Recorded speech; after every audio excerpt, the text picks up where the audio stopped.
Assalamualaikum warahmatullahi wabarakatuh. Hello everyone, good morning.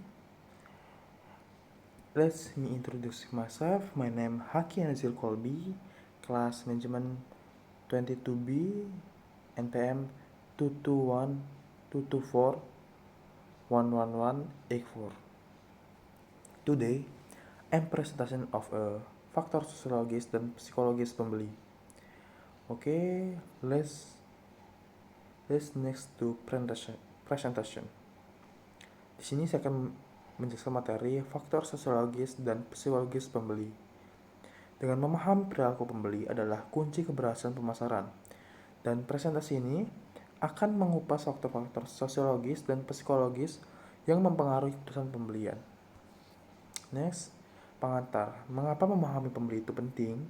Yang pertama, identifikasi kebutuhan dan pahami apa yang diinginkan dan dibutuhkan pembeli.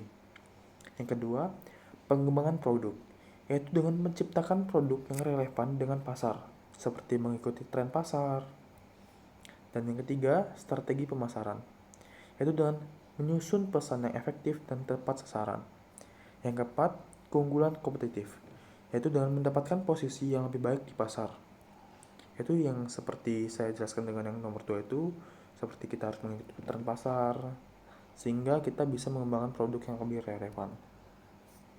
Oke, next. Faktor sosiologis. Ada faktor sosiologis, ada budaya, kelas sosial, dan kelompok referensi. Saya akan menjelaskan budaya terlebih dahulu, yaitu budaya adalah memiliki nilai, persepsi, dan perilaku yang dipelajari, seperti tradisi, kebiasaan, dan keyakinan. Selanjutnya, kelas sosial, yaitu dengan pembagian masyarakat berdasarkan status ekonomi, seperti pendapatan, pendidikan, pekerjaan. Selanjutnya, yang terakhir yaitu kelompok referensi, yaitu dengan yang kelompok yang mempengaruhi sikap dan perilaku. Ya, contohnya seperti keluarga, teman, dan influencer. Oke, next. Faktor sosiologis keluarga dan peran sosial. Faktor sosiologis dalam keluarga seperti unit terkecil mempengaruhi pembelian. Peran anggota keluarga misalnya seperti pembuat keputusan, pembeli, yaitu dengan sangat penting dalam pengaruh faktor sosiologi. Yang kedua, peran sosial, yaitu dengan posisi seorang dalam kelompok dan masyarakat. Peran ini menentukan status dan ekspektasi pembelian, yaitu dengan status, yaitu penghargaan yang diberikan masyarakat. Status dapat memberikan pilihan produk mewah atau simbol status. Next, faktor psikologis. Faktor psikologis memiliki motivasi dan persepsi. Yang pertama, motivasi, yaitu kebutuhan atau dorongan yang mengarahkan perilaku. Pembeli termotivasi untuk memenuhi kebutuhan. Selanjutnya, persepsi. Proses memilih, mengorganisasi, dan memanfaatkan informasi. Pembeli melihat dan menginterpretasikan produk secara berbeda. Dengan adanya dua faktor tersebut, motivasi dan persepsi, muncul pikiran seperti proses mental internal. Ini mencakup memori, asosiasi, dan pemecahan masalah. Next, faktor psikologis pembelajaran dan keyakinan. Dalam pembelajaran, perubahan perilaku akibat pengalaman positif mendorong pembelian ulang, sehingga akan terjadinya repeat order. Yang kedua, keyakinan. Untuk pemikiran deskriptif tentang sesuatu, ini dapat didasarkan pada pengetahuan atau pengalaman. Dan selanjutnya ada sikap. Dengan adanya sikap ini, maka ada kemungkinan ada di dalam pemasaran adanya pembelajaran dan keyakinan, maka terbentuklah sikap. Dengan mengevaluasi perasaan dan kecenderungan yang konsisten, sikap positif terhadap merek mendorong pembelian. Oke, next. Proses pengambilan keputusan pembelian. Yang pertama, pengenalan masalah.